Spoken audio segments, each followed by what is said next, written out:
बच्चों नमस्कार। आपका बायोटेक चैनल में स्वागत है। तो बच्चों आज फोटोसिंथेसिस का पार्ट 6 है और बहुत ही इम्पोर्टेंट पार्ट है ये, क्योंकि नीट का पेपर हो और चाहे बोर्ड का पेपर हो, सभी के एग्जाम में जो है ये पूछा जाएगा, क्योंकि फोटोसिंथेसिस का बहुत ही इम्पोर्टेंट चैप्टर होता है ये। लेकिन वीडियो स्टार्ट के पहले आप वीडियो को जो है वो सब्सक्राइब कर दीजिए। इससे फायदा होता है कि हर एक वीडियो जो है आपके पास तक पहुंचता रहेगा, और इसको शेयर कर दीजिए। इससे फायदा होता है कि आपके जो और यार दोस्त होंगे उनको ये जो है वो वीडियो मिलता रहेगा। तो बच्चों जैसा कि हमने इसके पहले का डिस्कस किया था कि फोटोसिंथेसिस का जो प्रोसेस होता है उसमें कि कौन कौन से क्लोरोफिल भाग लेते हैं, और आज है कि फोटोसिंथेटिक एंटीना एंड आज रिएक्शन सेंटर। फोटोसिंथेटिक एंटीना इसकी हिंदी होती है प्रकाश संश्लेषी एंटीना, और रिएक्शन सेंटर का मतलब होता है प्रतिक्रिया केंद्र होता है वो।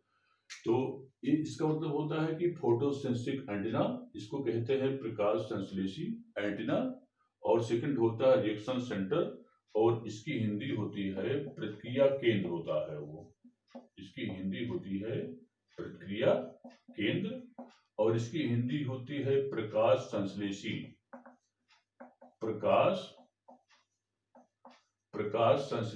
एंटीना। तो एक्चुअली इसमें अगर हम फोटोसेंसिस एंटीना की बात करते हैं, जिस प्रकार से टीवी में एंटीना लगा होता है और वह कैप्चर करके आवाज को टीवी और ट्रांजिस्टर तक पहुंचाता है, वो इसी प्रकार से यही रोल जो होता है क्लोरोफिल के मॉलिक्यूल होते हैं, जो कि फोटॉन से विभिन्न तरंग दैर्ध्य को ला करके जो होता है वो ट्रैप करके फोटोसिंथेसिस में हेल्प करते हैं। इसलिए इसको हम फोटोसेंट्रिक एंटीना कहते हैं। और सेकंड होता है रिएक्शन सेंटर माने प्रतिक्रिया केंद्र होती है। इसका मतलब ये होता है कि जहां से रिएक्शन माने क्या मतलब कि माने यहीं से जो होता है इसमें ये क्लोरोफिल मॉलिक्यूल होता है, और जहां से रिएक्शन प्रोसेस होती है उसको रिएक्शन सेंटर कहते हैं। तो बच्चों इसमें जो होता है, जब हम रिएक्शन सेंटर की बात करते हैं, तो रिएक्शन सेंटर में अनेक वर्णक माने अनेक पिगमेंट्स भाग लेते हैं। अनेक वर्णक या पिगमेंट्स उसको कहते हैं, पिगमेंट्स भाग लेते हैं। और ये जो पिगमेंट्स होते हैं ये जैसे इसमें भी जैसे विभिन्न प्रकार के क्लोरोफिल ए मॉलिक्यूल, इसमें क्लोरोफिल ए मॉलिक्यूल, और इसके अलावा क्लोरोफिल बी मॉलिक्यूल, इसके अलावा इसमें कैरोटीनॉइड्स होते हैं, तथा कैरोटीनॉइड्स इत्यादि अनेक प्रकार के पिगमेंट्स होते हैं, और जो कि इसमें प्रकाश संश्लेषी अभिक्रिया में एक पिगमेंट्स के रूप में इसमें पार्टिसिपेट करते हैं वो। अब आती है कि इसमें जो होता है जैसे क्लोरोफिल ए और बी जो होता है, ये रिएक्शन माने कि इसमें रिएक्शन सेंटर के रूप में ये क्या करते हैं, ये कार्य करते हैं वो। अब आती है कि जो क्लोरोफिल मॉलिक्यूल होता है और क्लोरोफिल बी मॉलिक्यूल होता है, ये क्या काम करते हैं, फोटॉन को माने एंटीना के रूप में ये जो होता है प्रकाश को, फोटॉन ऊर्जा को एकत्र करके ये रिएक्शन सेंटर तक जो है पहुंचाने का ये वर्क करते हैं वो। अब आती है बच्चों इसमें जो होता है, इसमें दो पिगमेंट सिस्टम होता है। एक को हम कहते हैं पिगमेंट सिस्टम, एक को कहते हैं पिगमेंट सिस्टम फर्स्ट कहलाता है, और दूसरा होता है पिगमेंट सिस्टम सेकंड होता है जो है वो। तो पिगमेंट सिस्टम फर्स्ट जो होता है ये P700 में, और पिगमेंट सिस्टम जो फर्स्ट होता है ये P700 में, और पिगमेंट सिस्टम सेकंड जो होता है ये P680 या कभी कभी 690 वेवलेंथ में जो होता है वो ये वर्क करता है वो। अब आती है कि जिस समय हम फोटो सिस्टम फर्स्ट माने पिगमेंट सिस्टम फर्स्ट की बात करते हैं, तो इसमें जो होता है विभिन्न प्रकार के फोटॉन, माने कि फोटॉन क्या होता है, जो सन की लाइट आती है तो उसमें विभिन्न प्रकार के ऊर्जा के पैकेट के बंडल होते हैं, और इसी को हम फोटॉन कहते हैं वो। तो वास्तव में फोटॉन क्या होता है, तो सन के लाइट से जो बंडल आते हैं ऊर्जा के समूह को, उसको क्या कहते हैं, फोटॉन कहते हैं। और उसी में जो होता है विभिन्न प्रकार के वेवलेंथ वाली जो होती हैं, जैसे विभिन्न प्रकार के वेवलेंथ वाली जो होती है रेज होती हैं, और ए रेज जो होता है, ए रेज तो इसमें जो क्लोरोफिल मॉलिक्यूल होते हैं, देखिए जब फोटोन पड़ता है तो क्लोरोफिल, देखिए जैसे जो ए लेयर होता है इसमें विभिन्न प्रकार के क्लोरोफिल के माने क्लोरोफिल मॉलिक्यूल होते हैं और वो विभिन्न प्रकार के वेवलेंथ को ट्रैप करने का काम करते हैं वो, और उसी के आधार पर माने कि विभिन्न प्रकार के तरंगदैर्घ्य वाली ऊर्जा को फोटॉन के कलेक्ट करने का एक काम करते हैं। उसी के अनुसार इनके नाम से जाने जाते हैं। जैसे देखिए क्लोरोफिल ए 660 होता है, वो ये क्या काम करता है कि 660 माने जो फोटॉन से लाइट होगी वो 660 वाले वेवलेंथ को क्या करेगा, वो ट्रैप करने का काम करेगा। और इसके बाद देखिए क्लोरोफिल ए 670 है ये, तो फोटॉन में जो 670 वेवलेंथ वाला होता है उसको ए ट्रैप करने का काम करेगा। इसके बाद 680 से 685 वाला होता है वो, तो 680 और 685 वेवलेंथ जो होगा उसको क्लोरोफिल ए वाला ट्रैप करने का काम करेगा। और क्लोरोफिल ए 690 है ये क्या काम करेगा कि जो 690 वाले वेवलेंथ होती हैं उसको फोटॉन से ट्रैप करने का एक कार्य करता है वो। ये देखिए इसके बाद जो होता है एक बड़ा अणु होता है क्लोरोफिल का, होता है जो सबसे बड़ा दिखाई पड़ रहा है, इसको P700 कहते हैं, क्योंकि 700 वेवलेंथ को ये ट्रैप करने का ये काम करता जो है वो।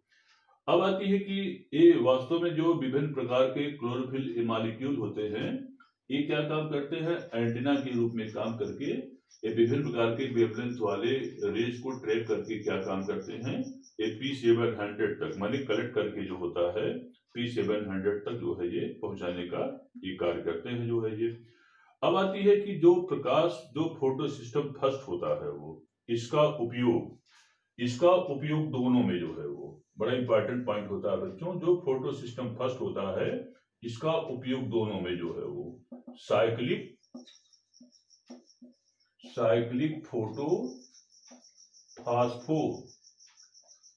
फास्फोराइलेशन में, और सेकंड होता है नॉन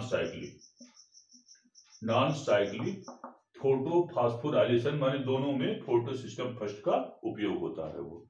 तो साइक्लिक क्या होता है कि जब माने अभी आगे आएगा, तो माने क्या मतलब कि इसमें फोटो फास्फोराइलेशन दो प्रकार का होता है, फोटो फास्फोराइलेशन एक होता है साइक्लिक और सेकंड क्या होता है वो नॉन साइक्लिक होता है।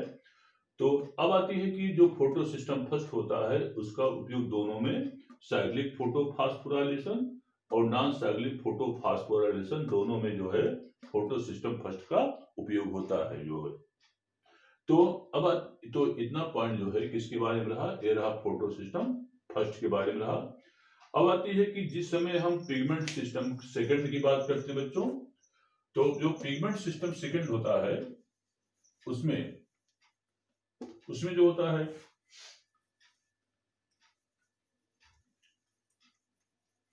पिगमेंट सिस्टम सेकंड, तो उस केस में क्या होता है कि उसमें रिएक्शन सेंटर के रूप में P680 काम करता जो है वो। हालांकि कभी कभार जो होता है 690 भी काम करता है, वेवलेंथ काम करता है। ये हो गया फोटो सिस्टम सेकंड हो गया। अब आती है कि इसमें जो होता है जैसे इसमें भी क्लोरोफिल के कई मॉलिक्यूल होते हैं, जैसे कि क्लोरोफिल ए हो गया 678 हो गया। अब आती है कि क्लोरोफिल ए हो गया 670 हो गया। इसके बाद क्लोरोफिल ए 650 हो गया। और इसके अलावा अब आती है कि क्लोरोफिल बी यहाँ पर हो गया 650 हो गया जो है वो।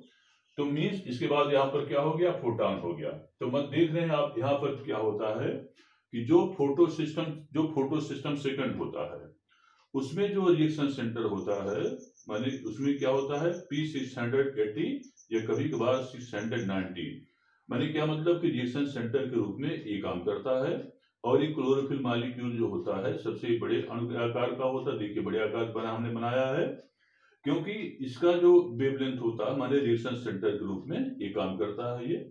अब आती है कि इसमें जो होता है माने क्या मतलब कि chlorophyll A 680 690, chlorophyll A 678, chlorophyll A 670, chlorophyll A 620 और क्लोरोफिल बी 650। मीन्स इसमें जो आप जो क्लोरोफिल देख रहे हैं ये क्या काम करते हैं, जैसे क्लोरोफिल बी 650 हो गया, क्लोरोफिल बी 650 हो गया, क्लोरोफिल ए 670 हो गया, क्लोरोफिल ए 678 हो गया। माने ये जो क्लोरोफिल दिखाई पड़ रहे हैं 650, माने ये जो क्लोरोफिल बी होगा ये 650 वाले वेवलेंथ को क्या करेगा, ये फोटॉन वाले को ट्रैप करने का काम करता है। और ये जो क्लोरोफिल ए 650 क्यों लिखा है, ये जो क्लोरोफिल ए मॉलिक्यूल होता है ये 650 वाले को ही ट्रैप करने का काम करेगा। क्लोरोफिल 670 लिखा है क्योंकि 670 वाले को ही ट्रैप करने का काम करेगा वेवलेंथ को। 678 लिखा है क्योंकि 678 वाले वेवलेंथ को ये ट्रैप करने का काम करता है ये। लास्टली ये क्लोरोफिल का भी बड़ा मॉलिक्यूल होता है और इसको जो होता है 680, 690 कहते हैं क्योंकि ये जो होता है मतलब कि रिएक्शन सेंटर के रूप में काम करता है। तो यहाँ पर ये जो दिखाई पड़ रहे हैं ये एंटीना के रूप में काम करके फोटॉन को लाइट को क्या काम करते हैं, एब्जॉर्ब करते हैं और P680 90 तक पहुंचाने का मतलब कि कार्य करके रिएक्शन सेंटर में क्या करेंगे, ट्रांसफर करने का ये कार्य करते हैं। मीन्स जिसे जो काम एंटीना करता है टीवी टावर में, वही काम जो होता है ये लोग जो है मैंने इलेक्ट्रॉन को, जिससे जब यहाँ से इलेक्ट्रॉन तो इलेक्ट्रॉन यहाँ पहुंचता है, इलेक्ट्रॉन यहाँ पहुंचता है, इलेक्ट्रॉन यहाँ से होते होते अंत में P100 680 90 तक। तो शुरू में जब इलेक्ट्रॉन इसके पास नहीं होता है तब तक तो ऑक्सीडाइज फॉर्म होता है वो, लेकिन इलेक्ट्रॉन के पहुंच जाने पर जो होता है ये रिड्यूस फॉर्म में हो जाता जो है वो, और एक्साइट होकर के इलेक्ट्रॉन का क्या करता है, ये उत्सर्जन करता है वो। अब आती है कि प्रकाश कर्म जो फोटो सिस्टम फर्स्ट होता है उसकी अपेक्षा में फोटो सिस्टम सेकंड में जो होता है, माने कि एक कम वेवलेंथ के तरंग की प्रकाश ऊर्जा का क्या कम करता है, ये एब्जॉर्ब करने का काम करता जो है वो। अब आती है कि इसका उपयोग जो होता है, माने जो फोटो सिस्टम फर्स्ट होता है इसका उपयोग इसका उपयोग जो होता है नॉन साइक्लिक फोटो फास्फोराइलेशन में होता जो है वो। इसका उपयोग जो है नॉन साइक्लिक फोटो फास्फोराइलेशन में होता है वो। और यह फार लाइट, और यह जो होता है फार रेड लाइट, मान इसकी हिंदी होती है सुदूर प्रकाश में। यह सुदूर प्रकाश में माने फार रेड लाइट में जो होता है ये क्रियाशील जो होता है ये नहीं होता है वो। तो इतना रहा किसके बारे में, माने रहा फोटोसिंथेटिक एंटीना होता है और ये रिएक्शन सेंटर के बारे में इतना हेडिंग बच्चों आती जो है वो। अब नेक्स्ट हेडिंग आता है लाइट हार्वेस्टिंग कॉम्प्लेक्स। तो नेक्स्ट हेडिंग आती है, बड़ा इंपॉर्टेंट हेडिंग है, लाइट हार्वेस्टिंग कॉम्प्लेक्स।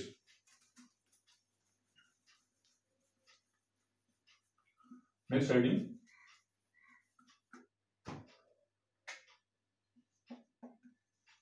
लाइट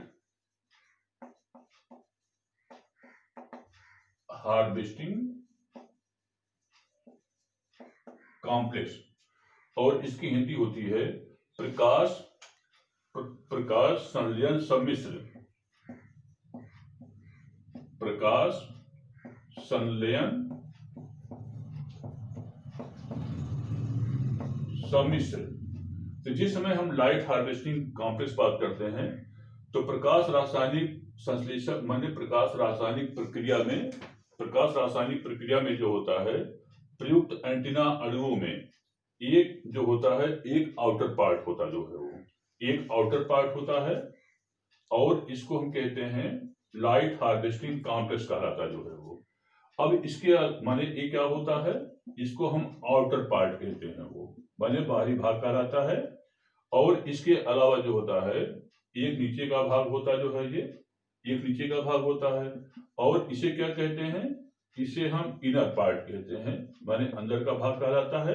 तो आउटर पार्ट जो होता है ये लाइट हार्वेस्टिंग कॉम्प्लेक्स, माने कि इसको क्या बोलते हैं, लाइट हार्वेस्टिंग कॉम्प्लेक्स, या इसको शॉर्ट में क्या कहते हैं, LHC कहलाता है। और अंदर वाला पार्ट जो होता है इनर पार्ट कहलाता है। और ये जो होता है थैलाक्वाइड मेम्ब्रेन, माने कि ये थैलाक्वाइड मेम्ब्रेन जो होता है मेम्ब्रेन का पोर्शन होता है। और यहाँ पर जो होता है कोर एंटीना होती जो है वो, कोर एंटीना। अब आती है कि लाइट हार्वेस्टिंग जो कॉम्प्लेक्स होता है और यहाँ पर इसके बगल में क्या होते हैं, इसी के बगल में फोटोसिंथेटिक रिएक्शन सेंटर। माने क्या मतलब, यहाँ पर क्या होता है, इसको कहते हैं फोटोसिंथेटिक रिएक्शन सेंटर होता जो है वो। अब आती है कि लाइट हार्वेस्टिंग कॉम्प्लेक्स जो फर्स्ट होता है जो है यह जो होता है लाइट हार्वेस्टिंग कॉम्प्लेक्स फर्स्ट जो होता है, light harvesting complex first protein से संबंधित होता जो है वो। और इसके अलावा जो होता है लाइट हार्वेस्टिंग कॉम्प्लेक्स जो सेकंड होता है वह light harvesting complex second protein, माने कि इससे संबंधित प्रोटीन जो होता है वह light harvesting complex second protein कहते हैं जो है वो।